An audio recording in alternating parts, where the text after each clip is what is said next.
আসসালামু আলাইকুম। শুভ সকাল সবাইকে। সবাই কেমন আছি?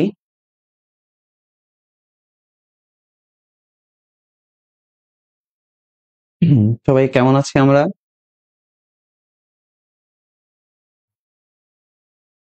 একটু আমাকে কমেন্ট করে জানাবেন আপনারা যে আপনারা সবাই ভালো আছেন কিনা, সুস্থ আছেন কিনা?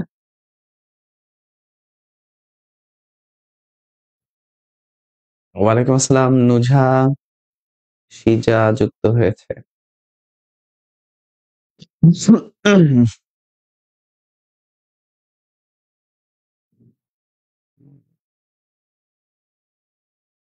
আহ বই বই পাইলাম না হাতে, এদিকে ভাইয়া সবকিছু পড়িয়ে শেষ করে দিচ্ছে। মিহির জিকে ফাইনাল সাজেশনের class. Mihir GK final suggestion ভিত্তিক পেজ ভিত্তিক 6 নাম্বার ক্লাস আজকে। হুম, আমাদের আমাদের নরমালি এই ক্লাসটা হয় সন্ধ্যা 6টা 30 মিনিটে। 6টা 30 মিনিটে আজকে ক্লাসটা হবে না। আজকে ক্লাসটা হচ্ছে সকাল 10টায়। আমাদের গতকালকে আমরা পেজ 25 পর্যন্ত আলোচনা করেছিলাম। 25 পর্যন্ত আলোচনা করেছিলাম। আজকে এখন ক্লাস হওয়ার কথা ছিল। হ্যাঁ, এখন ক্লাস হওয়ার কথা ছিল। মেহেরজিকে পেজে নোটিশ দেওয়া ছিল সকাল 10টায় ক্লাস হবে। ওকে, সবাই একটু ক্লাসটা শেয়ার করে দাও। সবাই একটু ক্লাসটা শেয়ার করে দাও। সবাই ক্লাসটা শেয়ার করে দাও তো ভাই। যারা যারা দেখছো ক্লাস শেয়ার হয়ে গেলে একটু ডান লিখবা। আচ্ছা, আমাদের মিহিরজিকে পেজ 1 থেকে 25 পর্যন্ত আমরা আলোচনা করেছি। তোমরা একটু কমেন্ট করে জানাও তো ভাই যে সবাই 1 থেকে 25 পর্যন্ত ক্লাসগুলো পেয়েছো কিনা। সবাই 1 থেকে 25 পর্যন্ত ক্লাসগুলো পেয়েছো কিনা। 1 থেকে 25 পর্যন্ত সবাই ক্লাস পেয়েছো কিনা।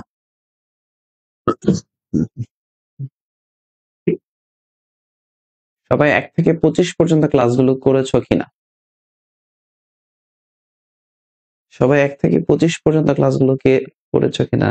নুজা বলছে হ্যাপি বার্থডে ভাইয়া, আজকে ভাইয়ার birthday. Thank you so much Nuja, thank you so much. আচ্ছা, তাহলে আমরা একটু পড়ানো শুরু করবো ইনশাআল্লাহ।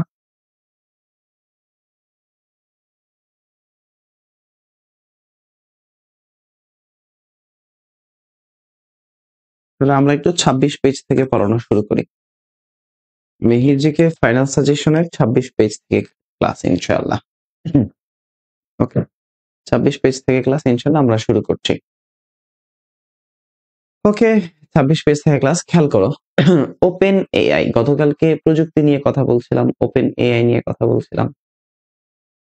বাংলাদেশে প্রথম কৃত্রিম বুদ্ধিমত্তার যে সংবাদ উপস্থাপিকা আছে, সেই সংবাদ উপস্থাপিকার নামটা কি? একটু কমেন্টে লিখো তো। প্রথম কৃত্রিম বুদ্ধিমত্তার যে সংবাদ উপস্থাপিকা আছে তার নামটা কি? অপরাজিতা। অপরাজিতা, তাই না? আচ্ছা, এবার আসো। চন্দ্রাভিযানের সফল 5টা দেশ খেয়াল করো। চন্দ্রাভিযান, পৃথিবীতে যে সকল দেশ চন্দ্র অভিযান করেছে এই দেশগুলো পরীক্ষায় মাঝে মাঝে প্রশ্ন আসে। যেমন রাশিয়া, তো পৃথিবীতে প্রথম রাশিয়া চন্দ্র অভিযান করেছে। পৃথিবীতে কোন দেশ প্রথম চন্দ্র অভিযান করেছে? রাশিয়া। কোন দেশ করেছে? রাশিয়া। রাশিয়ার যে চন্দ্র অভিযান মিশনটা ছিল তার নাম ছিল লুনা 2। কি মিশনটার নাম কি ছিল? লুনা 2। রাশিয়ার প্রথম চন্দ্র অভিযান মিশনটার নাম কি ছিল? লুনা 2। কত সালে? এটা 1959-এ হয়েছিল। 1959। তাহলে পৃথিবীর যে দেশ প্রথম চন্দ্র অভিযান করেছে তার নাম কি? রাশিয়া। পৃথিবীর যে দেশ প্রথম চন্দ্র অভিযান করেছে তার নাম কি? রাশিয়া। আচ্ছা, এরপরে দ্বিতীয় চন্দ্র অভিযান করেছে কোন দেশ? মার্কিন যুক্তরাষ্ট্র। কোন দেশ করেছে? মার্কিন যুক্তরাষ্ট্র। এই মার্কিন যুক্তরাষ্ট্র যে অভিযানটা করলো কত সালে করলো? 1966। কবে করেছে ব্রাদার? 1966-এ। মার্কিন যুক্তরাষ্ট্র কবে অভিযানটা করলো? 1966-এ। 1966। তাহলে পৃথিবীতে প্রথম চন্দ্র অভিযান করেছে যে দেশ, পৃথিবীতে চন্দ্র অভিযান প্রথম করেছে যে দেশ, তার নাম কি? তার নাম হচ্ছে রাশিয়া। দ্বিতীয় যে দেশ করেছে তার নাম কি? যুক্তরাষ্ট্র। যুক্তরাষ্ট্র। আচ্ছা, এই যুক্তরাষ্ট্রের অভিযানটা, এই মিশনটার নাম কি ছিল? একটু কমেন্টে লিখবো তো। মিশনটার নাম কি ছিল? সার্ভেয়ার মিশনটার নাম কি ছিল? মিশনটার নাম কি ছিল? Surveyor 1, surveyor 1। মিশনটার নাম কি ছিল? সার্ভেয়র 1। তাহলে প্রথম চন্দ্র অভিযান করেছে রাশিয়া, দ্বিতীয় চন্দ্র অভিযান করেছে কে? মার্কিন যুক্তরাষ্ট্র। তৃতীয় দেশ হিসেবে যে দেশ চন্দ্র অভিযানের নাম লিখালো তার নাম হচ্ছে চীন। পৃথিবীতে তৃতীয়তম দেশ হিসেবে চন্দ্র অভিযান করেছে যে দেশ, তার নাম কি? চীন। সেটা 2013 সালের দিকে করেছে। আর চতুর্থ অভিযান করেছে যে দেশ, তার নাম হচ্ছে ভারত। কোন দেশ? ভারত। তাহলে প্রশ্ন এমন ভাবে হতে পারে, নিজের কোন দেশ এখনো পর্যন্ত চন্দ্র অভিযান করেনি, নিজের কোন দেশ এখনো পর্যন্ত চন্দ্র অভিযান করে নাই, অথবা রাশিয়ার চন্দ্র অভিযানের নামটা কি, অথবা সর্বশেষ কোন দেশ চন্দ্র অভিযান করেছে? জাপান। তাহলে চতুর্থ দেশ হচ্ছে ভারত, আর পঞ্চম দেশ হিসেবে চন্দ্র অভিযান করেছে কোন দেশ? জাপান। কোন দেশ করেছে? জাপান। 2023 সালের 7 সেপ্টেম্বর, 2023 সালের 7 সেপ্টেম্বর, 2023 সালের 7 সেপ্টেম্বর। আচ্ছা, তাহলে তারা মহাকাশে কি প্রেরণ করেছিল? স্লিম প্রেরণ করেছে। স্লিম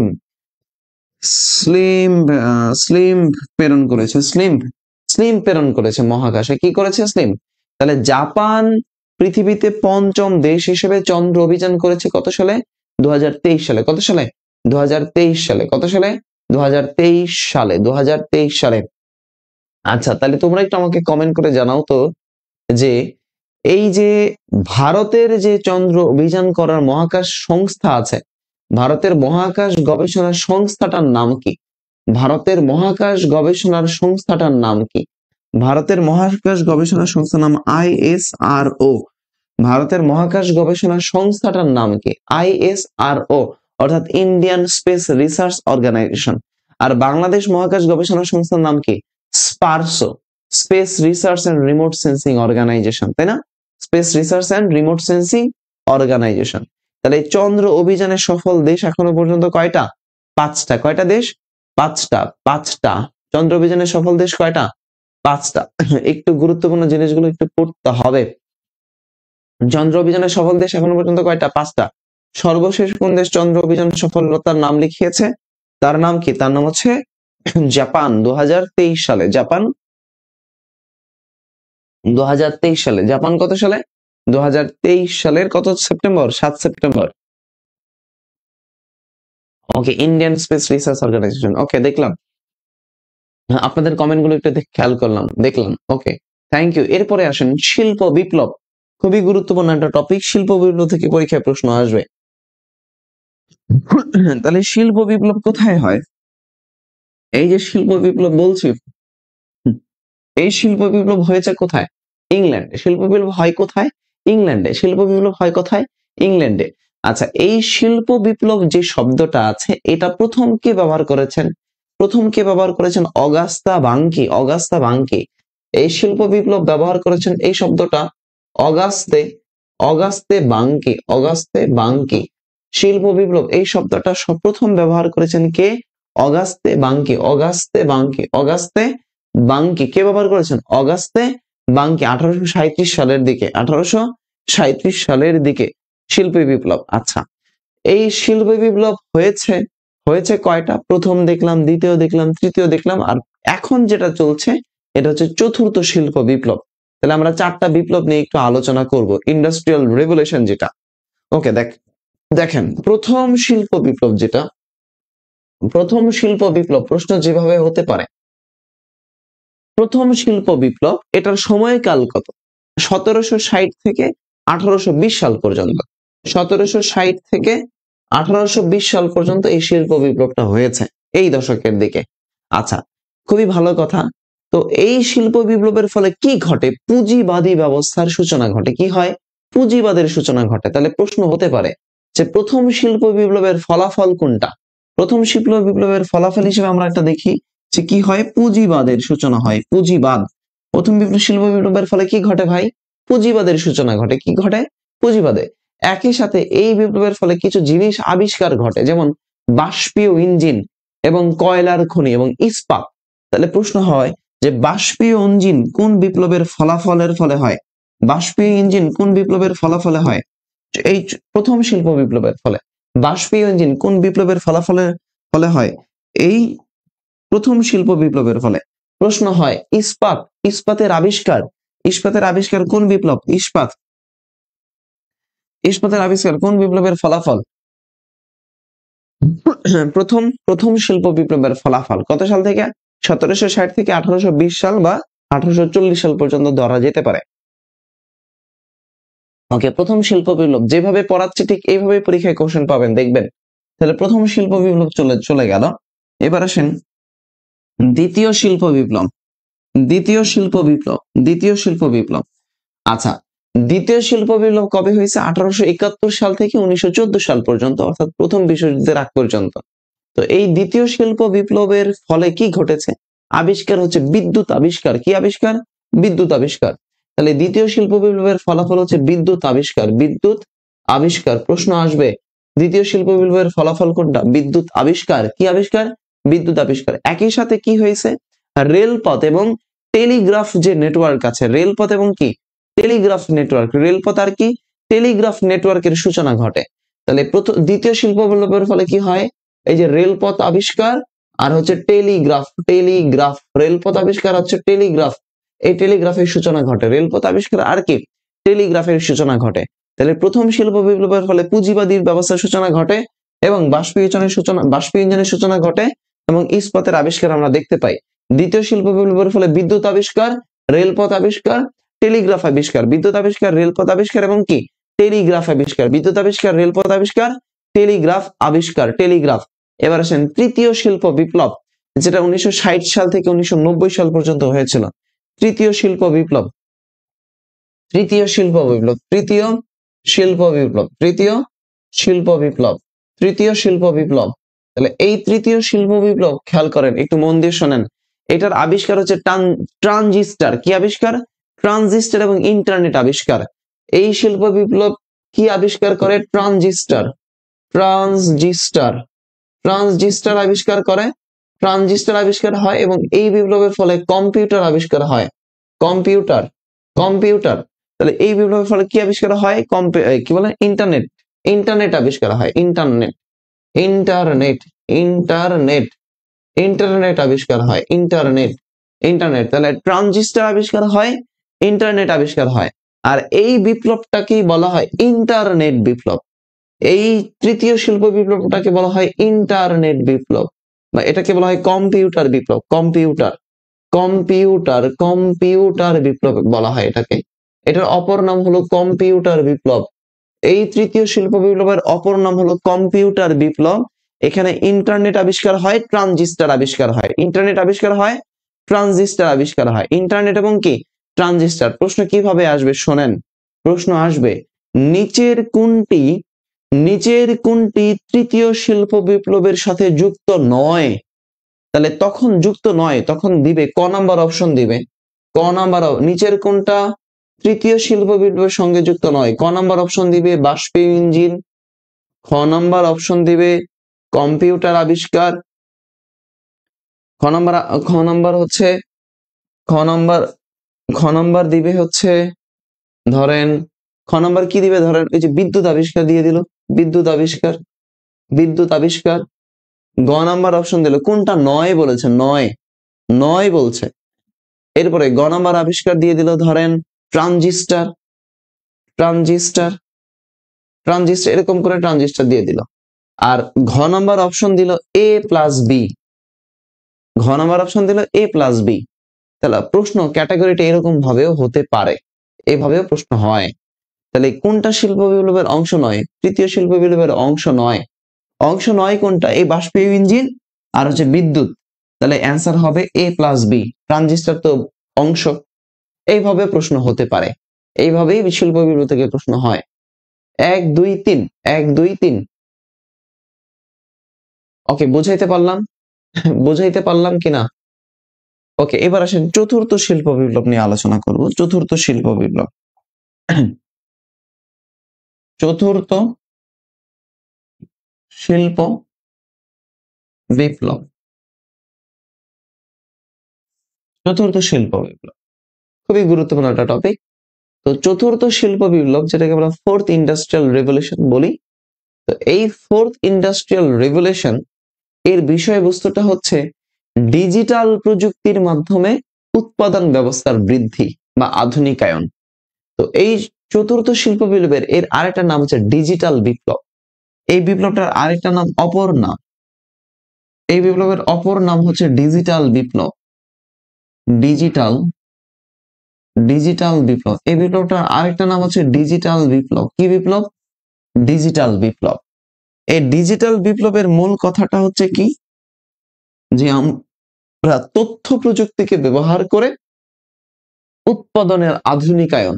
তাহলে কি বললাম? তথ্য প্রযুক্তি ব্যবহার করে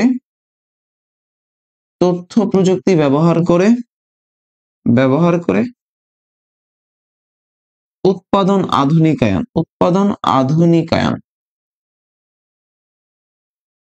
তথ্য প্রযুক্তি ব্যবহার করে উৎপাদন কি করবে? আধুনিকায়ন করবে। আচ্ছা, তাহলে এই যে বিপ্লবটা আছে, এই বিপ্লবের অনেকগুলো উদাহরণ আমরা বর্তমান সময়ে দেখি। এই যে আপনি ক্লাস করছেন, এই বিপ্লবের ফলেই ক্লাস করছেন। আপনার হাতে স্মার্টফোন আছে, এই বিপ্লবের একটা ফলেই স্মার্টফোন আবিষ্কার হয়েছে। তাহলে এই বিপ্লবের উদাহরণ যদি আপনি বলেন যে এক্সাম্পল কি স্যার, এই বিপ্লবের ফলে কি ঘটেছে, কি আবিষ্কার ঘটেছে, এর একটা হলো আপনার হাতে যে স্মার্টফোন আছে, সেই স্মার্টফোন আবিষ্কার। আচ্ছা, এরপরে দেখেন আমরা বর্তমানে রোবোটিক্স দেখি, সেই রোবোটিক্স আবিষ্কার এই বিপ্লবের ফলাফল। আমরা এআই প্রযুক্তি দেখি, তাই না? ন্যানো টেকনোলজি দেখি। তাহলে এই যে ন্যানো টেকনোলজি, এই যে ন্যানো টেকনোলজি, আমরা আর্টিফিশিয়াল ইন্টেলিজেন্স দেখি, এই প্রযুক্তি। তাহলে smartphone, robotics, nano technology, AI, হ্যাঁ, আর্টিফিশিয়াল ইন্টেলিজেন্স, তারপরে হচ্ছে আরো অনেক কিছু আছে, হ্যাঁ, বায়োটেকনোলজি, তারপরে 5G, হ্যাঁ, বায়োটেকনোলজি, 5G প্রযুক্তি, এই সবগুলাই কিন্তু চতুর্থ শিল্প বিপ্লবের একটা উদাহরণ বা ফলাফল বলা যেতে পারে। আহসান আরিফিন বলছে শুভ জন্মদিন ভাই। থ্যাংক ইউ ভাই, থ্যাংক ইউ সো মাচ। জন্মদিনের দিনে ক্লাস নিচ্ছেন ভাই? হ্যাঁ হ্যাঁ, নিচ্ছি ভাই। জীবন তো আসলে পরিশ্রমের। এই দিনে পৃথিবীর আলো দেখেছিলাম, এই দিনে একটু চেষ্টা করি ভালো কিছু করার জন্য।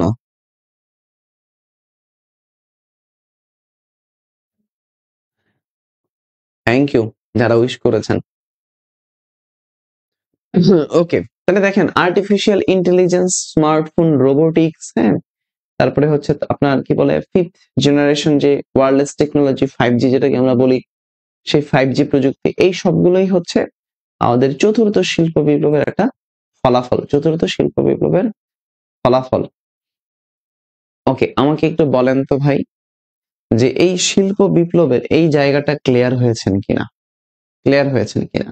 যে কি পড়তে হবে, কিভাবে পড়তে হবে, এই টপিকগুলো আমি আজকে 30 পেজ পর্যন্ত আপনাদেরকে পড়াবো ইনশাআল্লাহ। 30 পেজ পর্যন্ত পড়াবো। ক্লিয়ার? 26 পেজ নাম্বার 26, পৃষ্ঠা নাম্বার 26-এ আলোচনা করছিলাম বিভিন্ন বিপ্লব নিয়ে ইনশাআল্লাহ। বিপ্লব, পৃষ্ঠা নাম্বার 26 পৃষ্ঠা clear?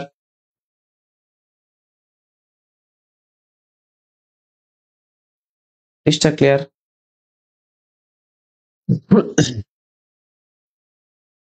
Priya Barua, thank you Priya Barua. Mohammadul Haque, thank you brother. Okay, পৃষ্ঠা 26 ক্লিয়ার? যদি ক্লিয়ার হয় তাহলে আমরা একটু পেজ 27-এ চলে আসি। পেজ 27, পেজ 27, ওকে, পেজ নাম্বার 27 নিয়ে আলোচনা করি। দেখো 27 নাম্বার পেজে আছে কি? 27 নম্বর পেজে আছে কলাবতী শাড়ি, এভারেস্ট বিজয়ী বাংলাদেশ, 4 দিবস বাতিল, সংবিধানের 15 সংশোধনী, বৈদেশিক সম্পর্ক, গুরুত্বপূর্ণ প্রেসিডেন্ট। আমি গুরুত্বপূর্ণ জিনিসগুলো একটু বলার চেষ্টা করবো ইনশাল্লাহ। হ্যাঁ, গুরুত্বপূর্ণ জিনিসগুলো দেখেন। কলাবতী শাড়ি, কলা গাছ আছে না, এই সাম্প্রতিক সময়ে কলা গাছের কলা গাছ থেকে মানে সুতা বানিয়েছে, সেই সুতা দিয়ে শাড়ি তৈরি করেছে, তার নাম হচ্ছে কলাবতী শাড়ি। এই কাজটা করেছিলেন ময়মনসিংহ অঞ্চলের যে মণিপুরী আছে, একজন মণিপুরী বসবাস করে কোথায়, মৌলভীবাজারে, মানে সিলেট অঞ্চলে। সেই মৌলভীবাজারের একজন নারী, তার নাম হচ্ছে রাধাবতী দেবী। কি নাম? রাধাবতী দেবী। আচ্ছা, তো এই যে রাধাবতী দেবী সর্বপ্রথম কি এই শাড়িটা তৈরি করেছিলেন, এবং শাড়িটা তৈরি করা হয়েছে ওই বান্দারবানে। কোথায়? বান্দারবানে। তাহলে দেখেন, তিনি আসলে এই শাড়ি বানাচ্ছেন অনেক আগে থেকে, কিন্তু এটা মানুষের আলোচনায় আসছে কিন্তু সাম্প্রতিক সময়ে ইন্টারনেটের প্রযুক্তির কারণে বা বিভিন্ন কিছুর কারণে। তাহলে কলা গাছ থেকে শাড়ি, সেই শাড়ির নাম হচ্ছে কলাবতী শাড়ি। কে বানিয়েছেন? মৌলভীবাজারের মণিপুরী উপজাতি, যেটা রাধাবতী দেবী। রাধাবতী দেবী, কি নাম? বতী দেবী, রাধাবতী দেবী। আচ্ছা, আমরা কলা গাছ থেকে বিভিন্ন সময় দেখছি যে কলা গাছ থেকে এখন যে রশি, মানে দড়িও বানানোর চেষ্টা হচ্ছে। কলা গাছ খুবই গুরুত্বপূর্ণ। এরপরে আসেন এভারেস্ট।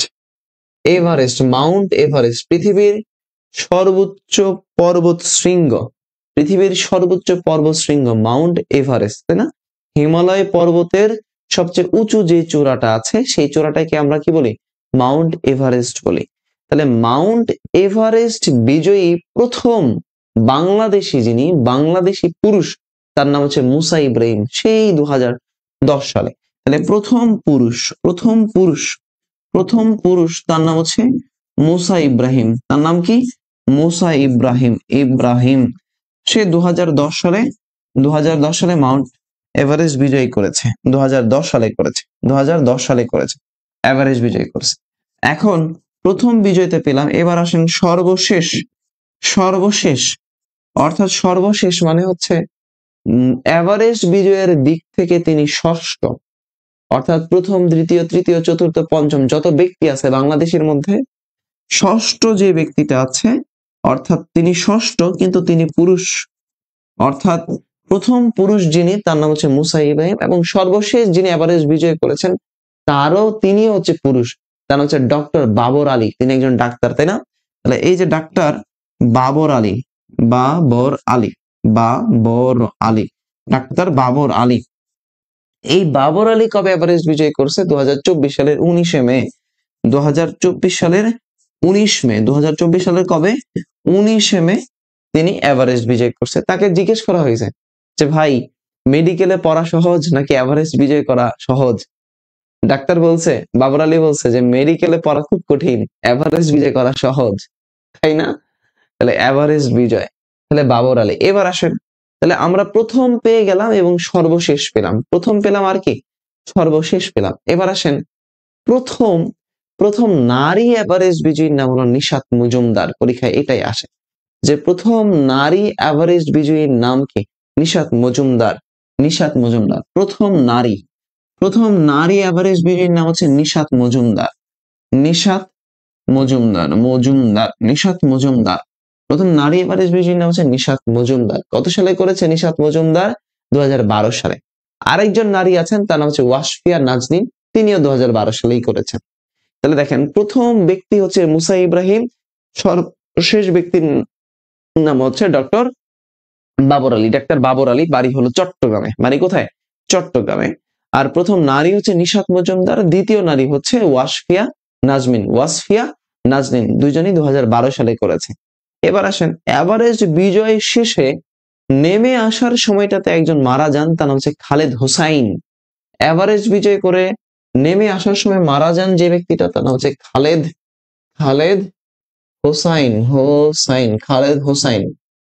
হোসাইন। হ্যাঁ, তো একটু মনে রাখবেন যে প্রথম এভারেস্ট বিজয়ী ব্যক্তির নাম হচ্ছে মুসা ইব্রাহিম, সর্বশেষ ডক্টর বাবর আলী, প্রথম নারী হচ্ছে নিশাত মজুমদার, আর দ্বিতীয় নারী হচ্ছে ওয়াসফিয়া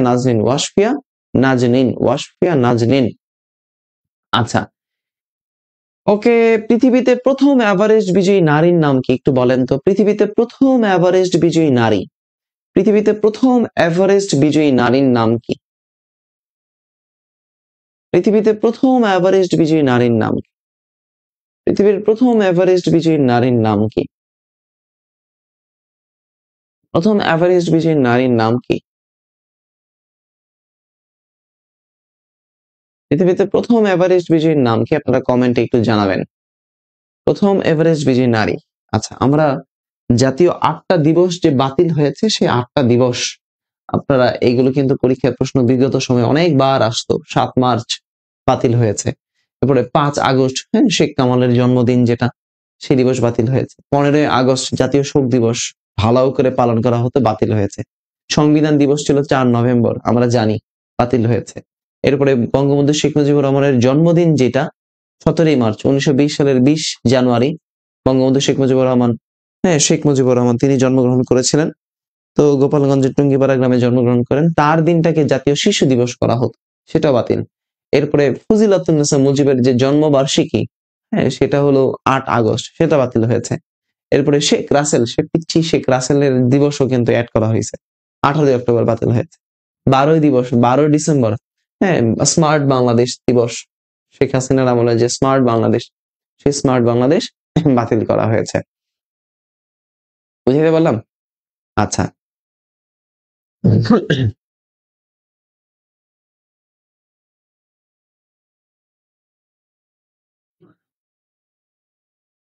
বিশ্বের গুরুত্বপূর্ণ কিছু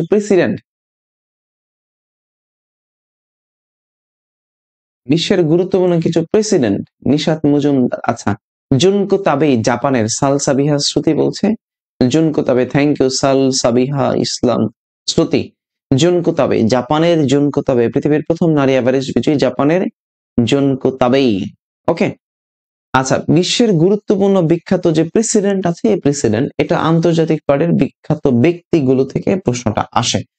আমরা একটু দেখি বিশ্বের আলোচিত কিছু প্রেসিডেন্ট, সাম্প্রতিক অংশ থেকে প্রশ্ন আসতে পারে।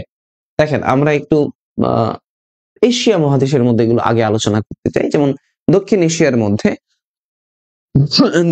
মধ্যে প্রেসিডেন্টের নাম হচ্ছে, ভারতের যে প্রেসিডেন্ট তার হচ্ছে দ্রৌপদী মুর্মু। ভারত আসার সম্ভাবনা কম, তারপর আমি একটু বলে দেই। ভারতের প্রেসিডেন্টের নাম হচ্ছে দ্রৌপদী মুর্মু। 15তম প্রেসিডেন্ট, লিখলাম না আমি। ভারত দ্রৌপদী মুর্মু 15তম প্রেসিডেন্ট। এরপর আসেন শ্রীলঙ্কা অনুরা কুমারা দিশানায়েকে। অনুরা কুমারা দিশানায়েকে, অনুরা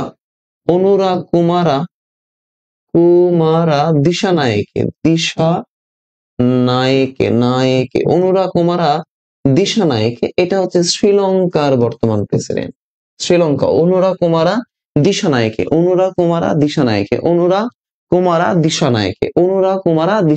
শ্রীলঙ্কা। তাহলে ভারতের দ্রৌপদী মুর্মু, শ্রীলঙ্কার হচ্ছে অনুরা কুমারা দিশানায়েকে। এবার আসেন দক্ষিণ এশিয়ার একটা দেশ হচ্ছে নেপাল। এই নেপালের রামচন্দ্র পাউডেল। নেপালের যে বর্তমান প্রেসিডেন্ট তার নাম হচ্ছে রামচন্দ্র পাউডেল।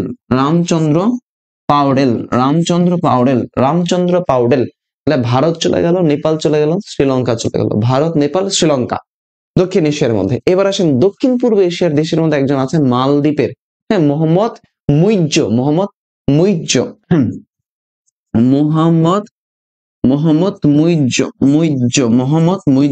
এরকম না, মোহাম্মদ মুইজ্জ, মালদ্বীপের প্রেসিডেন্ট, মালদ্বীপের প্রেসিডেন্ট। তাহলে ভারত, নেপাল, শ্রীলঙ্কা। ভারতের দ্রৌপদী মুর্মু, নেপালের রামচন্দ্র পাউডেল, আর হচ্ছে শ্রীলঙ্কার অনুরা কুমারা দিশানায়েকে, আর মালদ্বীপের প্রেসিডেন্ট হচ্ছে মোহাম্মদ মুইজ্জ।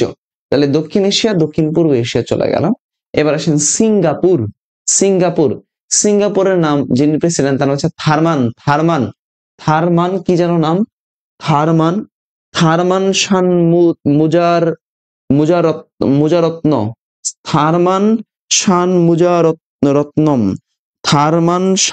মুজারত্নম। দেখছো কি কঠিন নাম, থারমান শান। আমি শুধু থারমান শামটা মনে রাখতে পারি, থারমান শাম। সিঙ্গাপুরের হচ্ছে থারমান শাম। সিঙ্গাপুরের কে থারমান শাম। আমি আমার সাথে একটু বলো, ভারতের দ্রৌপদী মুর্মু, নেপালের রামচন্দ্র পাউডেল, শ্রীলঙ্কার অনুরা কুমারা দিশানায়কে, মালদ্বীপের মোহাম্মদ মুইজ্জ, সিঙ্গাপুরের থারমান শান, এতটুকু মনে রাখো, থারমান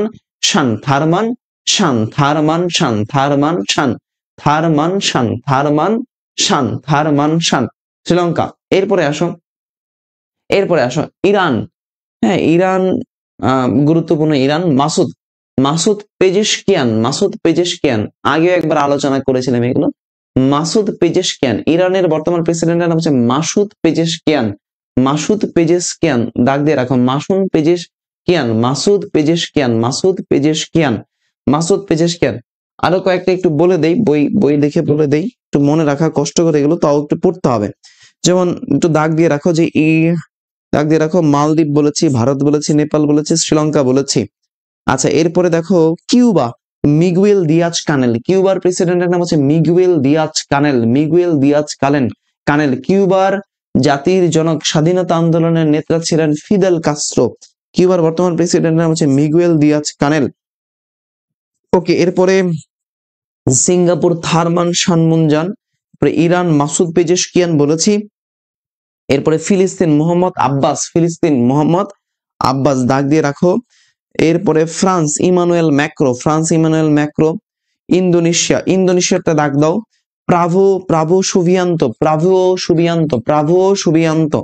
ইন্দোনেশিয়ার এখানে দাগ দিয়ে রাখো, প্রাভো সুবিয়ান্ত। চীন শি জিনপিং আমরা জানি। নাইজেরিয়া বোলা আহমেদ তিনুবু, গত বছর এটা আলোচিত হয়েছে। Nigeria Bola Ahmed Tinubu. Ukraine Vladimir Zelensky, Ukraine হচ্ছে ভ্লাদিমির জেলেনস্কি। একটু দেখে এই জিনিসগুলো একটু পড়তে হবে, হ্যাঁ, একটু দেখে এই জিনিসগুলো পড়তে হবে, বারবার পড়তে হবে। এই নামগুলো মনে থাকবে না, বারবার দেখে একটু পড়তে হবে, লিখতে হবে, বারবার পড়তে হবে, লিখতে হবে। এই যে এইভাবে পড়তে হবে। হ্যাঁ, অনুরা কুমার দিশানায়কে, ওকে, শ্রীলঙ্কা অনুরা কুমার দিশানায়কে। আচ্ছা, রামচন্দ্র পাউডেল হচ্ছে নেপাল, রামচন্দ্র পাউডেল নেপাল। আচ্ছা, নেপালের প্রেসিডেন্ট রামচন্দ্র পাউডেল, রামচন্দ্র নেপাল। আচ্ছা, রামচন্দ্র নেপাল। আচ্ছা, মোহাম্মদ মুইজ্জ মালদ্বীপ। আচ্ছা, মোহাম্মদ পেজেশকিয়ান ইরান। এইভাবে পড়তে হবে, পড়াটা হলো এইভাবে। হ্যাঁ, মোহাম্মদ পেজেশকিয়ান ইরান। আচ্ছা, ইরান প্রেসিডেন্ট মোহাম্মদ পেজেশকিয়ান, এইভাবে পড়তে হবে। এটা হলো পড়ার স্ট্র্যাটেজি। তাহলে দেখবেন মনে থাকবে, এবং পড়বেন আর লিখবেন। মোহাম্মদ পেজেশকিয়ান। আচ্ছা, পেজেশকিয়ান কোন দেশ? ইরান। পেজেশকিয়ান কোন দেশ? ইরান। আচ্ছা, ইরানের প্রেসিডেন্টের নাম হচ্ছে পেজেশকিয়ান। এইভাবে পড়বেন, বুঝতে পারছেন? গাছের পাতা সবুজ, এইভাবে, বুঝতে পারছি? তো এইভাবে পড়লে আর লিখলে মাথায় থাকবে, পড়বেন আর লিখলে মাথায় থাকবে। যাদের কাছে বই নাই তারা কই দাগ দিবেন? আপনারা দাগ দিয়ে মনের মধ্যে দাগ দিবেন। আমরা পেজ নাম্বার আছি 27 নাম্বার। কত নাম্বার পেজ দেখি? পেজে আছি 28 নম্বর পেজে আছে। পেজ হচ্ছে 28 নম্বর পেজে আছে। পেজ হলো 28, মেহিজিকে ফাইনাল সাজেশনের পেজ 28। আচ্ছা, এরপর আসেন কিছু গুরুত্বপূর্ণ আলোচিত প্রধানমন্ত্রী। যেমন জাপান, আলোচিত প্রধানমন্ত্রীর নাম হচ্ছে ইশিবা শিগেরু। জাপানের প্রধানমন্ত্রীর নাম হচ্ছে Ishiba Shigeru. Japan Ishiba Shigeru 101তম ইশিবা শিগেরু। আচ্ছা, এরপরে ভুটান ভুটান হচ্ছে লেটিং তুবগে। ভুটান শেরিং তুবগে। ভুটান হচ্ছে শেরিং তুবগে। ভুটান। জাপানের পরে আসেন ভুটান হচ্ছে শেরিং তুবগে। ভুটান হচ্ছে শেরিং তুবগে। নেপাল পুষ্পকমল দাহাল। নেপাল হচ্ছে পুষ্পকমল দাহাল।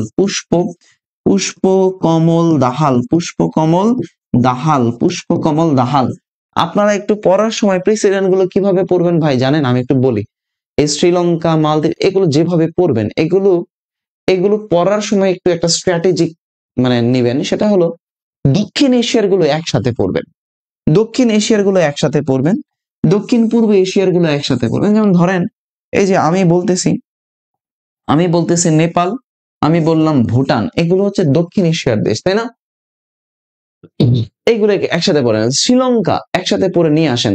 শ্রীলঙ্কা হরিণী, কি নাম? হরিণী, হরিণী অমর সুরিয়া, হরিণী অমর সুরিয়া। শ্রীলঙ্কা, শ্রীলঙ্কা হরিণী, শ্রীলঙ্কা হরিণী, হরিণী অমর সুরিয়া, অমর, অমর সুরিয়া, হরিণী অমর সুরিয়া, হরিণী অমর সুরিয়া।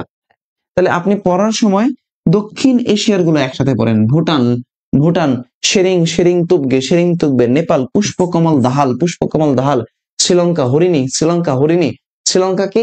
হরিণী, শ্রীলঙ্কা হরিণী। এইভাবে আসেন। এরপরের এশিয়ার দেশগুলো একটু দেখেন। এরপরে আপনি যদি মালদ্বীপ থাকে, মালদ্বীপ থাকতে পারে, যদি মালয়েশিয়া থাকে, মালয়েশিয়া দেখবেন। কারণ মালয়েশিয়ার বর্তমানের প্রধানমন্ত্রীর নাম হচ্ছে Anwar Ibrahim. Malaysia, Malaysia, Malaysia, মালয়েশিয়ার বর্তমান প্রধান কি? আনোয়ার ইব্রাহিম, আনোয়ার ইব্রাহিম, আনোয়ার ইব্রাহিম, আনোয়ার ইব্রাহিম, আনোয়ার ইব্রাহিম, মালয়েশিয়া। এরপরে আপনি আসেন Japan, Ishiba Shigeru, Japan, Ishiba Shigeru, Japan, Ishiba Shigeru. এরপরে এশিয়ার মধ্যে সৌদি আরব, মোহাম্মদ বিন সালমান, সৌদি আরব মোহাম্মদ বিন সালমান।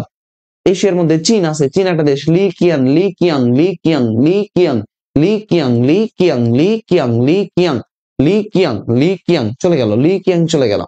এগুলো এশিয়ার গুলো একসাথে পড়বেন, এশিয়া মহাদেশের গুলো একসাথে পড়ে ফেলবেন। গুরুত্বপূর্ণ দেশগুলো যেগুলো প্রতি বছর রিপিট হয়, যেগুলো পরীক্ষায় আসে। আমি আবার একবার বলি, এশিয়ার গুলো বলি। নেপাল পুষ্পকমল দাহাল, পুষ্পকমল দাহাল। Bhutan Ishiba Shigeru. এরপর আসেন চীন, লি কিয়াং, চীন লি কিয়াং। এরপরে মালয়েশিয়া আনোয়ার ইব্রাহিম, আনোয়ার ইব্রাহিম, আনোয়ার ইব্রাহিম। আচ্ছা, এরপরে আসেন ওই যে কি বলে এটাকে, এই যে শ্রীলঙ্কা হরিণী, শ্রীলঙ্কা হরিণী। এরপরে আসেন থাইল্যান্ড, থাইল্যান্ড পেতং তার্ন সিন ওয়াত্রা, একটা মহিলা, হ্যাঁ 38 বছরের একটা মহিলা থাইল্যান্ডের, তাই না? কিউট না দেখতে? দেখেন কিউট একটা মহিলা আছে, পেতং তার্ন সিনা ওয়াত্রা, পেতং তার্ন সিনা ওয়াত্রা। একটু কঠিন নাম কিন্তু আসতে পারে। থাইল্যান্ড, থাইল্যান্ড নিয়ে অসংখ্যবার প্রশ্ন হয়েছে যে সাদা হাতের দেশ কোনটা? থাইল্যান্ড। পৃথিবীর কোন দেশ কখনো উপনিবেশ হয় নাই? থাইল্যান্ড।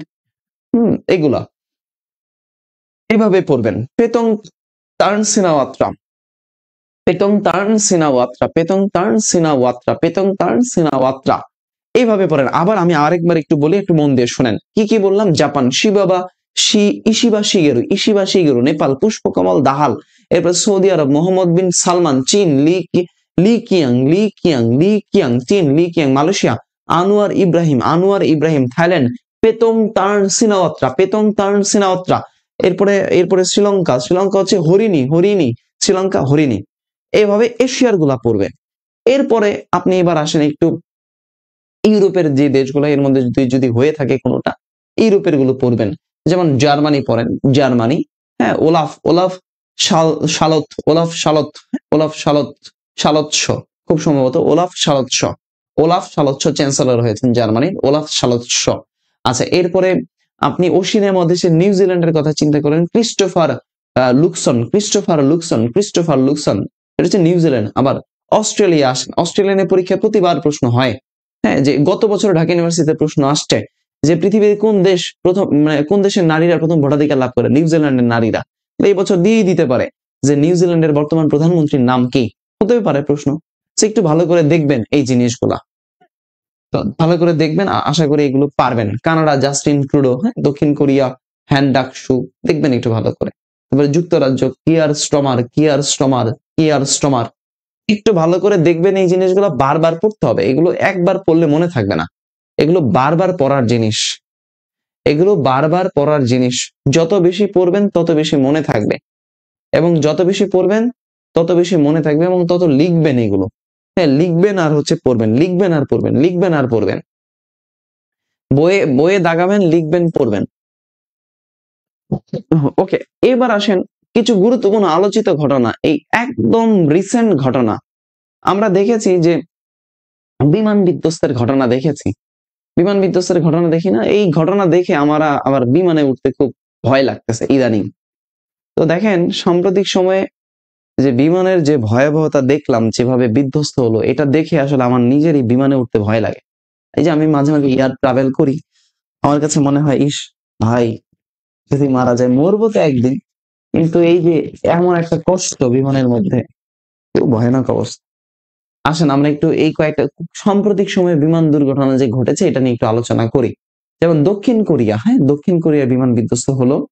তো সেটা হচ্ছে দক্ষিণ কোরিয়ার যে মুয়ান বিমানবন্দর, মুয়ান আন্তর্জাতিক বিমানবন্দর, এই বিমানবন্দরের ঘটনা ঘটে কবে?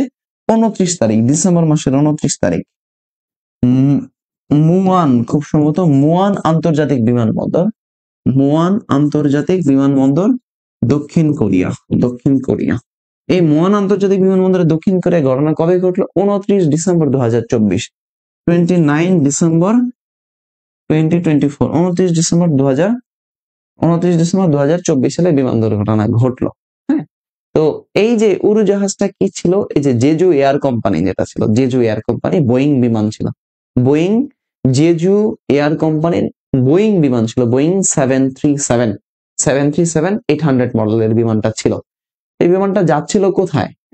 থাইল্যান্ডের রাজধানী। এই বিমানটা যাত্রা করছে কোথায়? থাইল্যান্ডের রাজধানী যে ব্যাংকক, থাইল্যান্ডের রাজধানী কি ব্যাংকক না? সে ব্যাংকক থেকে সে যাত্রা শুরু করছিল, সে যাবে কোথায়? দক্ষিণ কোরিয়ার এই আন্তর্জাতিক বিমানবন্দরে। তো ওখানে ল্যান্ড করতে গিয়েই তার হচ্ছে যত প্রবলেম, সেখানে সে ল্যান্ডও ঠিক মতো করতে পারে নাই, অর্থাৎ ল্যান্ড করতে গিয়ে হাইড্রোলিক প্রেসারের গিয়ারের কারণে সে একটা দেয়ালের মধ্যে গিয়ে এক বিশাল পরিমাণ ধাক্কা লাগে, ধাক্কা লাগে বিমান বিধ্বস্ত হয়ে যায়। তো এই যে দক্ষিণ কোরিয়ার যে মুয়ান আন্তর্জাতিক বিমানবন্দর, সেখানে এই ঘটনা ঘটছে। কত তারিখে? কত তারিখে ঘটেছে? 29 ডিসেম্বর। 181 জন যাত্রী ছিল ভাই, 2 জন ক্রু মাত্র বেঁচে ছিল, 2 জন কেবিন ক্রু ছিল। এই 2 জন কেবিন ক্রু বাঁচছে, আর বাকি 179 জনই মারা গেছে। আল্লাহ দেখো 2 জনকে বাঁচায় রাখছে, বুঝতে পারছেন? 2 ঘন্টা আল্লাহ বাঁচিয়ে রেখেছে। সাজিদ হাসান বলছে 6 ঘন্টার বাংলাদেশ ম্যারাথন ক্লাস কখন নেবেন? সাম্প্রতিক আগে পড়াইতে দাও, সাম্প্রতিক শেষ করতে দাও, এরপরে বাকিগুলো নিব। তাহলে দেখো, এই যে এবার আসো, খেয়াল করে এবার আসো, বিমান দুর্ঘটনা ঘটলে বিমানের ভেতরে যা কিছু রেকর্ড হয়, সেই রেকর্ড গুলা বিমানের ভেতরে একটা বক্স আছে, তার নাম হচ্ছে ব্ল্যাক বক্স। প্রশ্ন গত বছর 2018-19 সালে একটা প্রশ্ন আসছে, আমি বলে দেই কেমনে আসছে, আমি বলি। আমাদের বাংলাদেশের একটা বিমান আছে, ইউএস বাংলা এয়ারলাইন্স এর একটা বিমান 2019 সালের 12ই অক্টোবর না কত তারিখে দুর্ঘটনা ঘটাতে পতিত হয়েছিল।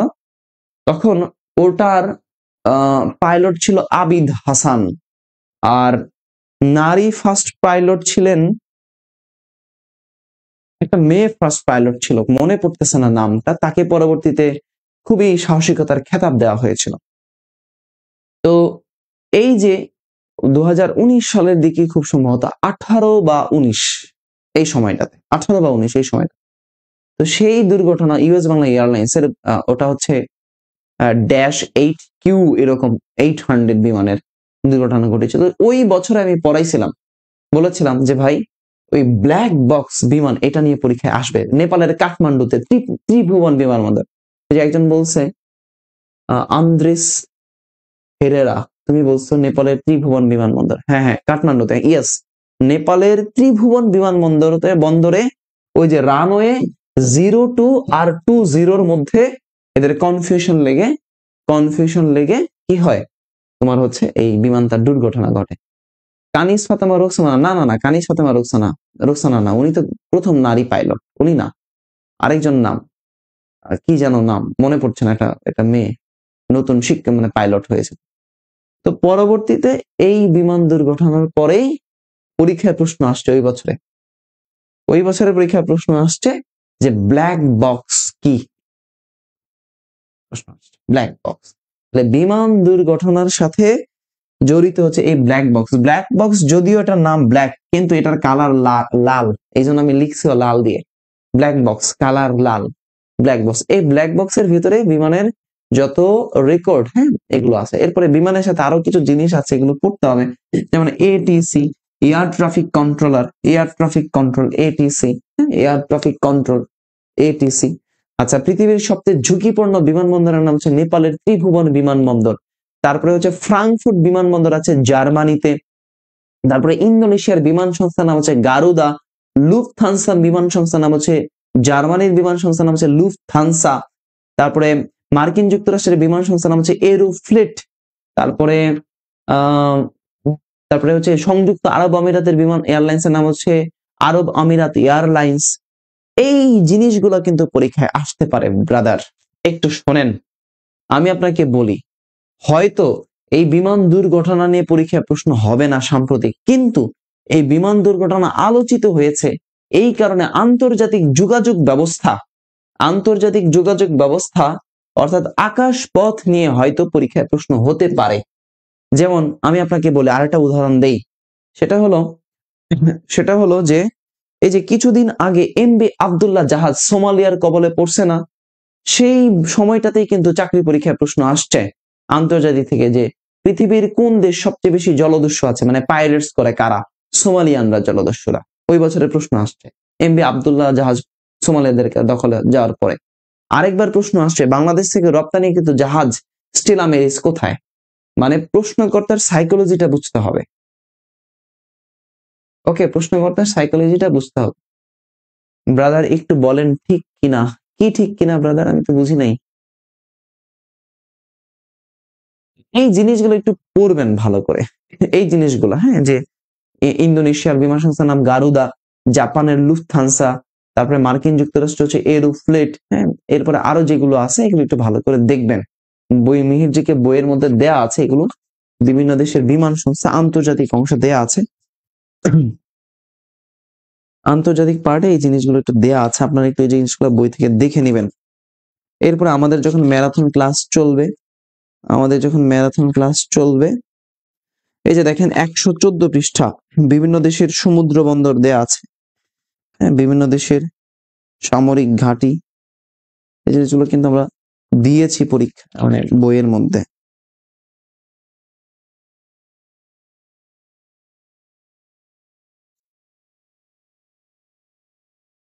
জীবনে পড়াশোনার আসলে কোনো বিকল্প নাই ব্রাদার, পড়াশোনার কোনো বিকল্প নেই। আপনি যত পড়বেন তত আপনার জ্ঞান সমৃদ্ধ হবে, যত পড়বেন তত জ্ঞান সমৃদ্ধ হবে এবং তত মনে রাখতে পারবেন। মানে 109 পৃষ্ঠার মধ্যে আমরা দিয়েছি। আব্দুল্লাহ জাহাজ কবে আটক হয়েছিল, ওইটা আসছিল গত বছর, হ্যাঁ হ্যাঁ, গুচ্ছে আসছিল। এ দেখেন, আমরা 109 পৃষ্ঠার মধ্যে, মির্জিকে পেজে 109 পৃষ্ঠার মধ্যে কিন্তু দিয়েছি। এই যে দেখেন, দিয়েছে আন্তর্জাতিক বিমানবন্দর, বিভিন্ন দেশের বিমান সংস্থা, যেমন Indonesia Garuda, Germany Lufthansa, Australia Qantas, Russia Aeroflot, Brazil বারিজ, স্পেন ইভেরিয়া, যুক্তরাষ্ট্র ট্রান্স এয়ারলাইন্স, হ্যাঁ, সংযুক্ত আরব আমিরাত এমিরাটস, নেদারল্যান্ড কেএলএম, চীন ক্যাথে প্যাসিফিক। এরপরে আন্তর্জাতিক বিমানবন্দর গুলো দিয়েছি, এই যে আয়তনে বিশ্বের বৃহত্তম বিমানবন্দর কিং ফাহাদ আন্তর্জাতিক, হিথ্রো বিমানবন্দর লন্ডন, হ্যাঁ, চাঙ্গি বিমানবন্দর সিঙ্গাপুর, ত্রিভুবন বিমানবন্দর কাঠমান্ডু, লাগুয়ার্ডিয়া যুক্তরাষ্ট্র, নারিতা বিমানবন্দর জাপান, ওলি বিমানবন্দর আর ওরলি বিমানবন্দর ফ্রান্সের প্যারিসে। এগুলো কিন্তু আমরা দিয়েছি এই জায়গাটায়। তো আপনি কিন্তু খুব কিউট করে কিন্তু 109 পৃষ্ঠা থেকে জিনিসগুলো পড়ে ফেলতে পারেন কিনা। শুধু একটু আপনাকে গাইডলাইন দিলেই হবে যে কোন জিনিসগুলো আলোচিত, কোনগুলো হতে পারে, আসতে পারে। তো পড়েন ভালো করে ব্রাদার, পড়েন আর ক্লাসগুলো দেখেন। আচ্ছা, এগুলো দক্ষিণ কোরিয়া একটা হলো। এরপরে কাজাখস্তানে একটা বিমান দুর্ঘটনা হয়েছে। কাজাখস্তানে আমার কাছে খুব খারাপ লেগেছে এই কাজাখস্তানের বিমান দুর্ঘটনাটা দেখে। কাজাখস্তান দেখেন, এটা 25 ডিসেম্বর ঘটনা ঘটছে। এই ডিসেম্বর মাসের একদম শেষের দিকে অনেকগুলো বিমান দুর্ঘটনা ঘটলো, 4টা নাকি 5টা। 2024 সালে এই কাজাখস্তানের আক্তু শহর থেকে, হ্যাঁ, আক্তু শহর থেকে 3 কিলোমিটার দূরে, আক্তু শহর, আক্তু সরায়া কত আক্তু, প্রশ্ন দিতেই পারে আক্তু শহর কোথায় অবস্থিত, কাজাখস্তান দিতে পারে। নিচের কোন শহরটি কাজাখস্তানে অবস্থিত দিয়ে দিতে পারে আক্তু, ওদিকে দিতে মেলবোর্ন, ওদিকে দিয়ে দিতে পারে, হ্যাঁ, অন্য আরো কয়েকটা শহরের নাম দিয়ে দিতে পারে, দিয়ে বলতে পারে নিচের কোনটি আক্তু শহর, মানে এই শহরটা কোথায় আছে, বা এই কাজাখস্তানের একটা শহরের নাম কি, আক্তু। আচ্ছা, তো এই যে আজারবাইজান যে এয়ারলাইন্স আছে, সেই আজারবাইজান এয়ারলাইন্স এর একটা বিমান এই আক্তু শহরে পতিত হয়, মানে বিধ্বস্ত হয়। এটা যাচ্ছিল কোথায়, এটা যাচ্ছিল রাশিয়াতে, হ্যাঁ কোথায় যাচ্ছিল? রাশিয়া। তো অনেক ক্ষয়ক্ষতি হয়েছে এখানে, এই বিমানবন্দরে পুরো বিমান ধস শেষ। ভাগ্যক্রমে এখান থেকে 27 জন যাত্রী বেঁচে যায় এই বিমান দুর্ঘটনা থেকে। এবং বেঁচে যাওয়া যাত্রীগুলোর একটা আমি ডকুমেন্টারি দেখলাম, সেই ডকুমেন্টারিতে বলল যে যে সকল যাত্রীগুলো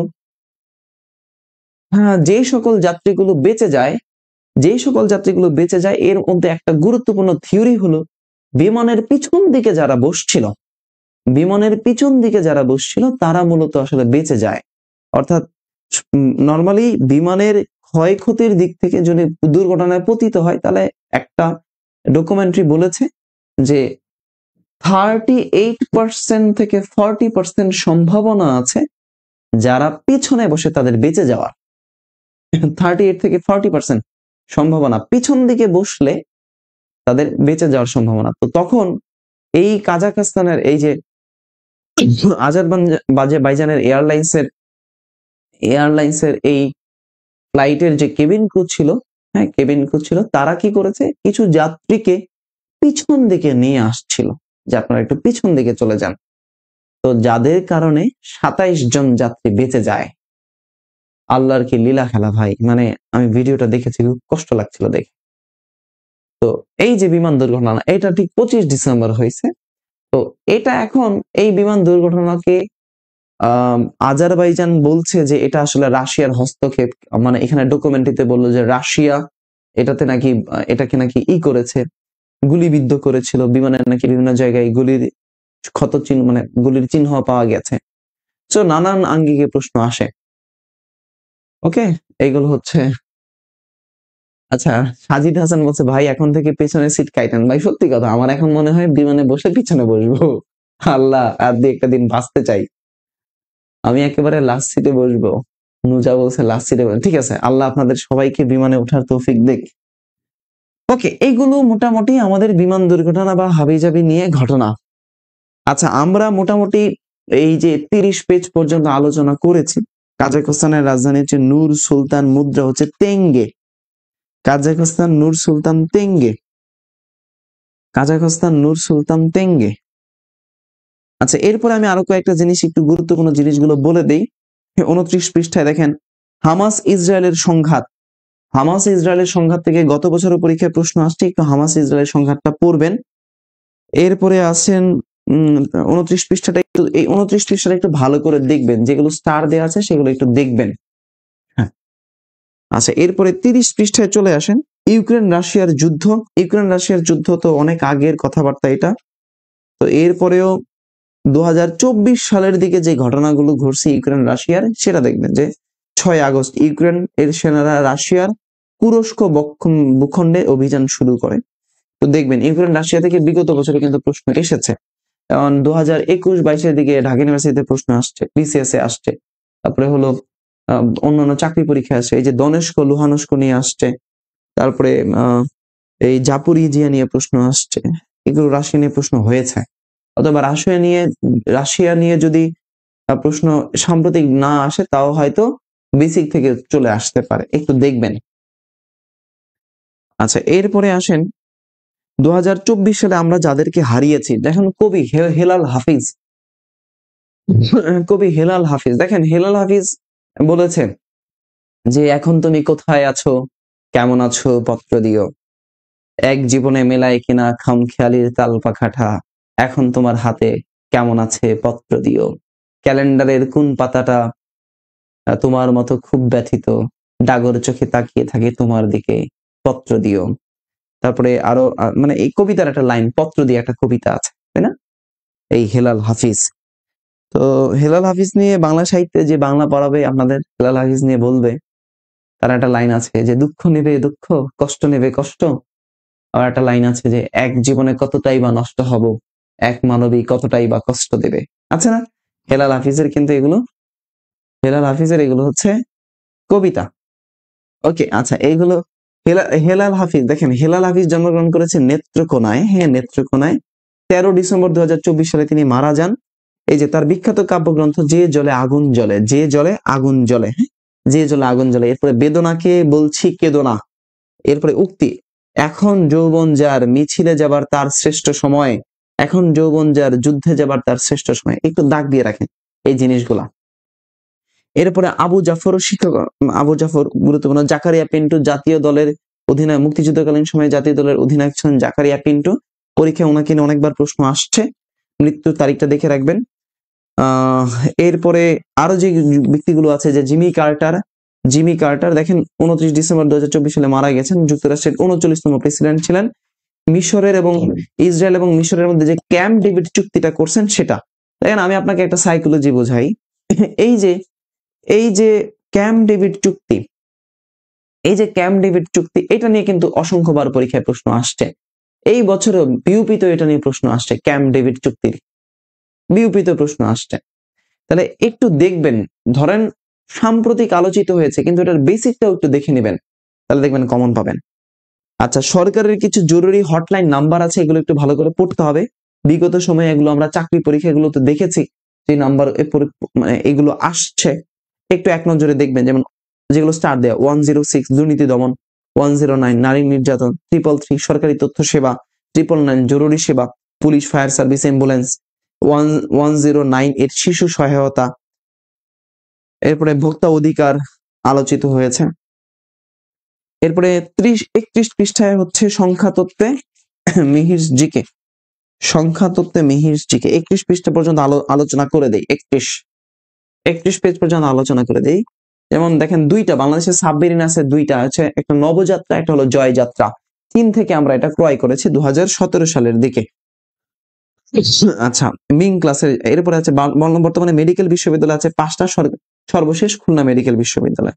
এরপরে 3 আন্তর্জাতিক বিমানবন্দর আছে 3টা, ঢাকা, চট্টগ্রাম আর হচ্ছে সিলেট। দেখেন এই যে ঢাকাতে 1980 সালে এই ঢাকা বিমানবন্দর, যেটা হযরত শাহজালাল আন্তর্জাতিক বিমানবন্দর, এটা প্রতিষ্ঠা হয়। তো এই শাহজালাল আন্তর্জাতিক বিমানবন্দর এর স্থপতি হচ্ছে লারোস।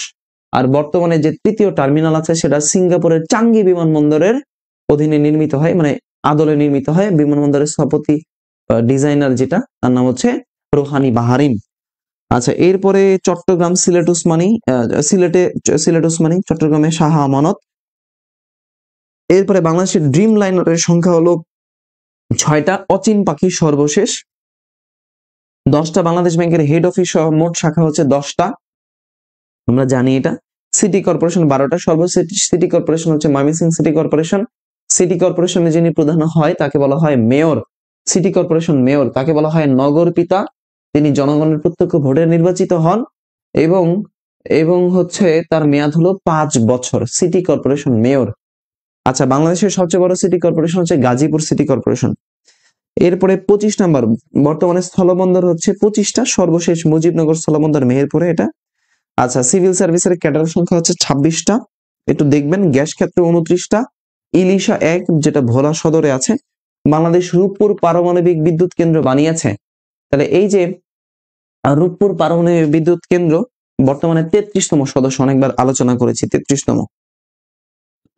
এরপরে আব্দুল হামিদ সেনানিবাস ইটনা মিঠাইমন্ড অষ্টগ্রামে আছে, কিশোরগঞ্জে। বাংলাদেশের সবচেয়ে নিচু জেলা হলো আমাদের এই কিশোরগঞ্জ, সবচেয়ে উঁচু জেলা হলো দিনাজপুর। এই হাওর বাওরের জেলা বলা হয় কিশোরগঞ্জ, সুনামগঞ্জ, হবিগঞ্জকে। আচ্ছা, যেমন হাওরের গেটওয়ে বলা হয় কিশোরগঞ্জকে। কিশোরগঞ্জে একটা হাওর আছে, তার নাম হচ্ছে নিকলি হাওর, একটু দেখবেন এই জায়গাগুলা। এরপরে মেডিকেল, বর্তমানে দেশে সরকারি এমবিবিএস মেডিকেল কলেজ সর্বশেষ বঙ্গবন্ধু মেডিকেল কলেজ সুনামগঞ্জ, নাম হয়তো চেঞ্জ হবে। 41তম বাংলাদেশ সাবমেরিন কিনছে যে চীন থেকে, এই সাবমেরিন যুগে বাংলাদেশ প্রবেশ করেছে 41তম দেশ হিসেবে বাংলাদেশ নৌবাহিনী। তাহলে বাংলাদেশের 2টা সাবমেরিন, নবযাত্রা, জয়যাত্রা। বাংলাদেশের প্রথম নৌবাহিনীর যুদ্ধ জাহাজের নাম হচ্ছে বানৌজা পদ্মা, বানৌজা পদ্মা। আর প্রথম গানবোটের নাম হচ্ছে পদ্মা আর পলাশ। আচ্ছা, এরপরে হলো নিবন্ধিত রাজনৈতিক দল আছে 54টা, নদী বন্দর আছে দেশে বর্তমানে, নদী বন্দর হচ্ছে 54টা। সন্দ্বীপ নদী বন্দর চট্টগ্রাম, একমাত্র সামুদ্রিক নদী বন্দর হচ্ছে এই সন্দ্বীপ নদী বন্দর। আচ্ছা, এরপরে 57তম স্যাটেলাইট উৎক্ষেপণকারী দেশ। বর্তমানে বাঘের সংখ্যা, সুন্দরবনে যে বাঘ আছে, এই বাঘ গণনা পদ্ধতির নাম হচ্ছে ক্যামেরা ট্র্যাপিং। বর্তমানে বাঘের সংখ্যা হচ্ছে 125টা। সুন্দরবনে পয়েন্ট আছে 3টা, Hiron point, Jafor point, tiger point. সুন্দরবনে হরিণ আছে 2 প্রজাতির, মায়া হরিণ, চিত্রা হরিণ। তো এইগুলো সুন্দরবন অর্থাৎ সম্পদের মধ্যে, বনজ সম্পদের মধ্যে ম্যানগ্রোভ বনভূমি, উপকূলীয় বনভূমি, জিনিসগুলো একটু সুন্দরবন রিলেটেড দেখবেন।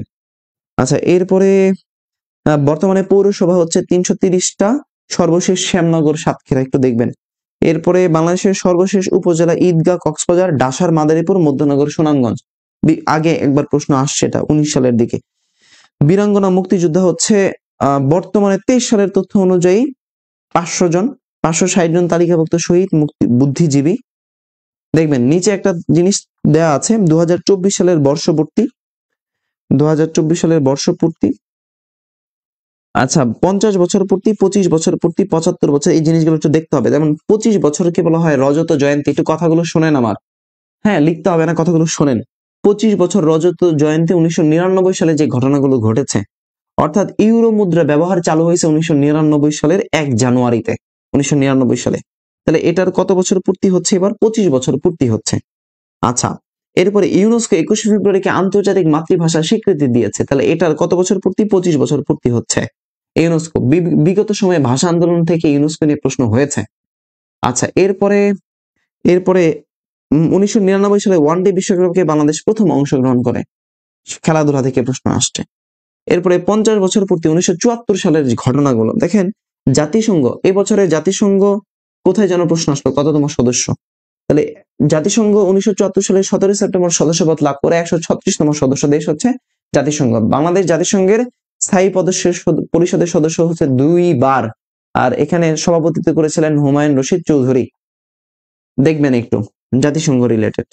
বাংলাদেশ ভারত সীমান্ত চুক্তি হয়েছে, ওই যে 1974 সালে শেখ মুজিব ইন্দিরা গান্ধীর সাথে যে চুক্তি করছেন, মুজিব ইন্দিরা চুক্তি ছিটমহল নিয়ে, 1974 সালে হয়েছে। 1974 সালে বাংলাদেশের প্রথম আদমশুমারি হয়। আদমশুমারি গুরুত্বপূর্ণ, চলে আসতে পারে। বাংলাদেশ ফিফার সদস্যপদ লাভ করে 1974 সালে, ফুটবল ইন্টার ফেডারেশন যেটা ফিফা, সেটা। এরপরে বাংলাদেশের প্রথম কাজী নজরুল ইসলাম, ডক্টর মোহাম্মদ শহীদুল্লাহ, মোতাহার হোসেন, কুদরতি খুদা বসুকে ঢাকা বিশ্ববিদ্যালয় থেকে ডিলিট প্রদান করা হয়। Delete, doctor of literature degree, doctor of literature degree প্রদান করা হয় কত সালে? 1974 সালে। কাজী নজরুল ইসলামের কবর রয়েছে কোথায়? ঢাকা বিশ্ববিদ্যালয়ে। ডক্টর মোহাম্মদ শহীদুল্লাহর কবর আছে কোথায়? ঢাকা বিশ্ববিদ্যালয়ে। এরপর শিল্পাচার্য জয়নুল আবেদিনের কবর আছে ঢাকা বিশ্ববিদ্যালয়ে। 3 নেতার মাজার রয়েছে ঢাকা বিশ্ববিদ্যালয়ে। ওকে, আচ্ছা, এরপরে আসেন 60 বছর পূর্তি হীরক জয়ন্তী, বিটিভি। দেখেন এই বছরে বিটিভি আসতে পারে। এই যে আপনারা যারা জাহাঙ্গীরনগরে পরীক্ষা দেবেন, রাজশাহীতে পরীক্ষা দিবেন, চট্টগ্রামে পরীক্ষা দিবেন বা চাকরি পরীক্ষাগুলো দিবেন, তাদের জন্য একটু বলি, বিটিভি এবছরে আলোচিত হয়েছে। সম্পর্কে বদলে গেল একটি পলকে, তাই না? বিটিভি, তাহলে বিটিভি বাংলাদেশ টেলিভিশন, এই বিটিভি চালু হয়েছে 1964 সালে। কত সালে? 1964 সালে চালু হয়েছে। এবং বিটিভির প্রথম ছিল এই ডিআইটি ভবনে, ঢাকা ইমপ্রুভমেন্ট ট্রাস্ট, ডিআইটি মানে ওই দিকটাতে বিটিভি চালু হয়েছে। এরপরে 1965 সালের পরবর্তী সময় এই বিটিভি নিয়ে গেছে কোথায়? রামপুরাতে। এরপরে 1980 সালের দিকে বাংলাদেশে প্রথম রঙিন টেলিভিশন চালু হয়েছে, 1980 সালে প্রথম রঙিন টেলিভিশন চালু হয়। এরপরে বিটিভি দেখেন আরেকটা নিউজ চ্যানেল করছে, বিটিভি ওয়ার্ল্ড একটা করেছিল, বিটিভি ওয়ার্ল্ড, হ্যাঁ, যেটা আরেকটা চ্যানেল ছিল বিটিভি ওয়ার্ল্ড। বিটিভির মোট সম্প্রচার কেন্দ্র হচ্ছে 2টা, একটা হলো ঢাকা, একটা হলো চট্টগ্রাম। বিটিভির মোট রিলে স্টেশন হচ্ছে 14টা। রিলে স্টেশন কয়টা? 14টা। জাহাঙ্গীরনগরের বিগত বছরের প্রশ্ন দেখবেন, এটা আসছে। বিটিভির রিলে স্টেশন কয়টা? 14টা।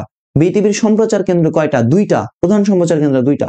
2024 সালে এসে আবার বিটিভি আলোচিত হয়েছে। কেন? বিটিভি বর্তমানে বিটিভি নিউজ নামে একটা নতুন চ্যানেল করছে, এই জন্য আলোচিত হয়েছে। দেখবেন বিটিভি নিয়ে। তাহলে বিটিভির 60 বছর পূর্তি। আচ্ছা, PLO, Palestine liberation organisation, PLO Ramallah, এর সদর দপ্তর আছে রামাল্লাহতে। ইয়াসির আরাফাতকে নিয়ে পিএলও নিয়ে একটু পড়বেন। এরপরে আসেন প্লাটিনাম জুবলি, 4 এপ্রিল 1949 সালে ন্যাটো প্রতিষ্ঠা হয়। তাহলে ন্যাটোর বর্তমান প্রধান কে? ন্যাটোর কততম সদস্য? ন্যাটোর মুসলিম দেশ এশিয়ার মধ্যে কোনটা? তুরস্ক নাকি? আছে না এগুলো? ন্যাটো বিশ্বের বড় সামরিক জোট হচ্ছে ন্যাটো। ন্যাটো নিয়ে একটু দেখবেন। এরপরে 1949 সালে কমনওয়েলথ প্রতিষ্ঠিত হয়। তাহলে দেখেন এই যে কমনওয়েলথ, বাংলাদেশ কমনওয়েলথের সদস্যপদ লাভ করে 1972 সালে। তাহলে প্রশ্ন আসছে বিগত সময়ে পৃথিবীর মানে বাংলাদেশ কোন সংস্থার প্রথম সদস্যপদ লাভ করে? কমনওয়েলথ। কোন সংস্থার সদস্যপদ লাভ করে? কমনওয়েলথ। আবার প্রশ্ন আসে যে কি বলে, ব্রিটিশ শাসিত হয়েও কমনওয়েলথের সদস্য না কোনটা? এভাবে প্রশ্ন হয়। কমনওয়েলথ দেখবেন। এরপরে হচ্ছে 100 বছর পূর্তি তুরস্কের খিলাফতের পতন ঘটে? দেখেন ওই যে 1924 সালে তুরস্কের খিলাফতের পতন ঘটে, তাহলে আধুনিক তুরস্কের জনক হচ্ছে কামাল আতাতুর্ক। তুরস্কের বর্তমান নাম হচ্ছে তুর্কিয়ে। তুরস্কের রাজধানী হচ্ছে আঙ্কারা, মুদ্রা হচ্ছে লিরা। তাহলে ইতিহাসের ট্রয় নগরী রয়েছে তুরস্কতে। এরপরে তুরস্ক থেকে, ইউরোপের তুরস্ক থেকে এশিয়ার তুরস্ককে পৃথক করেছে একটা প্রণালী, তার নাম হচ্ছে দারদানেলিস। আর একটা প্রণালীর নাম হচ্ছে বসফরাস। তারপরে হচ্ছে আনাতোলিয়া। তারপরে এই আনাতোলিয়া হচ্ছে তুরস্কের একটা সংবাদ সংস্থা, এটা একটা জায়গার নামও। আয়া সোফিয়া তুরস্কের একটা জায়গার নাম। তো এই তুরস্ক নিয়ে একটু ভালো করে পড়বেন। এশিয়া মহাদেশের একটা দেশ, যাকে বলা হয় ইউরেশিয়ান কান্ট্রি। ইউরেশিয়ান কান্ট্রি তুরস্ক। আচ্ছা, এরপরে দেখেন 1924 সালে চিত্রশিল্পী এস এম সুলতানের জন্ম হয়। হ্যাঁ, এস এম সুলতান জন্ম হয়। তাহলে এস এম সুলতান একজন চিত্রশিল্পী, তার চিত্রকর্মগুলো একটু ভালো করে পড়বেন। এস এম সুলতান জন্ম হচ্ছে নড়াইলের মাছিমদিয়াতে, 1924 সালে জন্মগ্রহণ করছে। তাহলে মাছিমদিয়াতে আছে তার কি সংগ্রহ, স্মৃতি সংগ্রহশালা। এস এম সুলতানের চিত্রের মধ্যে গ্রাম বাংলার আবহমান প্রকৃতির কথা পাওয়া যায়। এস এম সুলতানের চিত্রকর্মগুলো যেমন হত্যাযজ্ঞ, চর এই যে দেখেন, আমি আপনাকে একটা গুরুত্বপূর্ণ জিনিস পয়েন্ট মনে করছেন। ট ইউনিটের পরীক্ষা হলো না কিছুদিন আগে ঢাকা ইউনিভার্সিটির, এখানে এস এম সুলতানের কিন্তু অলরেডি চিত্রকর্ম দিয়ে দিছে, প্রথম বৃক্ষরোপণটা দিয়ে দিছে। খেয়াল করছেন কি? এই যে দেখেন, আমার হঠাৎ করে মনে পড়লো এটা কেন দিল, হঠাৎ করে আমার মাথায় ক্যালকুলেশন করতেছে কি ব্যাপার, এটা কেন দিল এই বছরে। এই যে দেখেন 2024 সালে, 1924 সালে এস এম সুলতান জন্মগ্রহণ করছে। এস এম সুলতান জন্মগ্রহণ করছে 24 সালে, এটা 2024 সাল কেটে গেছে, অর্থাৎ 24 ব্যাচের কারণে এই এস এম সুলতানের চিত্রকর্ম দিছে প্রথম বৃক্ষরোপণ। আমি সলভ করে দেখাইছিলাম না আপনাকে, আসছে কিন্তু। তাহলে হত্যাযজ্ঞ, চর দখল, জমি কর্ষণ, মাটি কাটা, গাছ কাটা, মাটি কাটা, মাছ কাটা, তারপরে প্রথম বৃক্ষরোপণ, এগুলো কার? এস এম সুলতানের। গণহত্যার আগে পরে পৃথিবীর মানচিত্র। তো আমি কি আপনাকে বুঝাইতে পারছি ভাই? আমাদের সাম্প্রতিক মোটামুটি শেষ হয়ে যাচ্ছে, কিন্তু সাম্প্রতিক আমি 30 পেজ পর্যন্ত আলোচনা করে ফেলেছি। 31 পেজ আলোচনা করে ফেলেছি। 31 পেজ আলোচনা কিন্তু করে ফেলেছি ব্রাদার। এরপরে এক নজরে গুরুত্বপূর্ণ এক লাইনে সাম্প্রতিক দেয়া আছে। এরপরে নতুন আতঙ্কের নাম হচ্ছে এমপক্স। দেখবেন এমপক্স নিয়ে একটু আলোচনাগুলো দেখবেন। নতুন পতঙ্গের নাম হচ্ছে এমপক্স। ভাই আমি কি আপনাকে বুঝাইতে পারলাম? প্রশ্নের সাইকোলজিটা বুঝাইতে পারলাম? প্রশ্নের প্যাটার্নের সাইকোলজি কেমনে আসতে পারে, কিভাবে আসতে পারে, কিভাবে প্রশ্ন হতে পারে, কি টেকনিকে আপনি পড়বেন, কি টেকনিকে আপনি পড়বেন।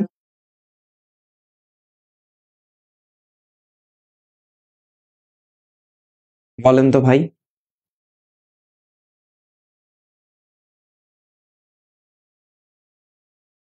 আমাকে একটু বলেন। আপনাদের মোটামুটি সাম্প্রতিক ক্লাস, এইবার একটা পুরা সাম্প্রতিকের ম্যারাথন একটা ক্লাস হবে, এরপরে সাম্প্রতিক ডান।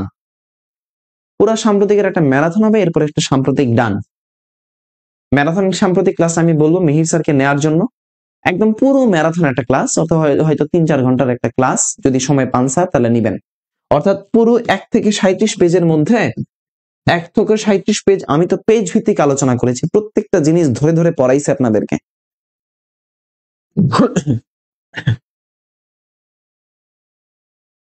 ওকে, এমপক্স নিয়ে পড়া লাগবে। হ্যাঁ, এই যে এই তো নতুন আতঙ্কের নাম হচ্ছে এমপক্স, অবশ্যই পড়া লাগবে। ম্যারাথন ক্লাস অবশ্যই আপনারা করবেন।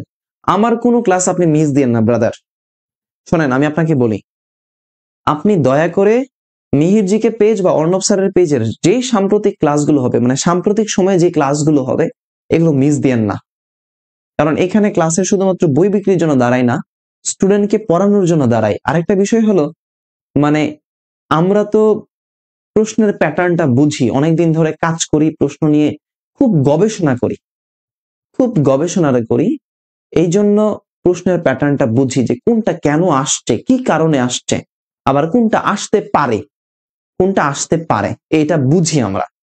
এবং আপনারা বলেন না যে গত দিনে তো চারুকলা অনুষদের প্রশ্ন সলভ দেওয়ার সময় আপনি বলছেন যে, আপনারা বলছেন যে ভাইয়া আপনার বই ধরে কি প্রশ্ন করছে নাকি আপনার ক্লাস দেখে স্যাররা প্রশ্ন করছে। আমাকে একজন স্টুডেন্ট বলছে, ভাই আমার কাজে কেন যেন কনফিউশন লাগে। কি কনফিউশন? বলে আমার মনে হয় ভাই ঢাকা ইউনিভার্সিটি বা অন্যান্য ইউনিভার্সিটি বা যারা প্রশ্ন করে বিসিএস এর, এটা মনে হয় ভাই মিহিরজিকে ধরে মিহিরজিকে ভাই ধরে মনে হয় প্রশ্ন করে। আমি বলছি, আরে না বোকা, বিষয়টা তা নয়। বলে যে না ভাই, আমার কাছে কেন যেন মনে হয় যে ভাই মিহিরজিকেটা ওনারা নিয়ে বসে এরপরে প্রশ্নটা করে। তো আপনার কাছে কিন্তু পরীক্ষার হলে তাই মনে হবে, যে মনে হয় স্যারের বইটা ধরেই প্রশ্ন করছে। আবার এমন মনে হবে যে স্যার যেগুলো ক্লাসে বলতেছে এগুলোই তো পরীক্ষায় চলে আসছে দেখি। হ্যাঁ, তো দেখেন আমি কিন্তু ভাই ক্লাসে এই গল্প গুজব করি না, হয়তো দুই একটা হাসি কথা বলি বোরিংনেস কাটানোর জন্য। আমার স্ট্র্যাটেজি একটা, আমাদের মিহির সিরিজের যে টিচাররা পড়ান তাদের স্ট্র্যাটেজি একটা, সেই স্ট্র্যাটেজিটা হচ্ছে মানে আমরা কোয়ালিটিটা এনশিওর করি, প্রচুর সার্ভিস কোয়ালিটি, যেমন আস্থা এবং বিশ্বাসের প্রতীক, তো এই জন্য লিখেছি রে ভাই, কোয়ালিটিটা এনশিওর করি,